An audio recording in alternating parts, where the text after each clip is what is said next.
فأما الإنسان إذا ما ابتلاه ربه فأكرمه ونعمه فيقول ربي أكرمن وأما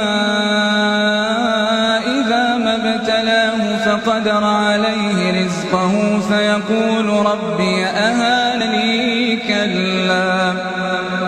بل لا تكرمون اليتيم ولا تحضون على طعام المسكين وتأكلون التراث أكلا لما وتحبون المال حبا جما كلا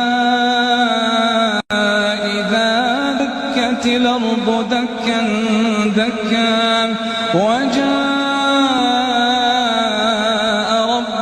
والملك صفا صفا وجيء يومئذ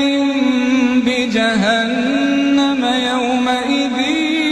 يتذكر الإنسان وأنى له الذكرى يقول يا ليتني قدمت لحياتي فيومئذ لا يعذب عذابه أحد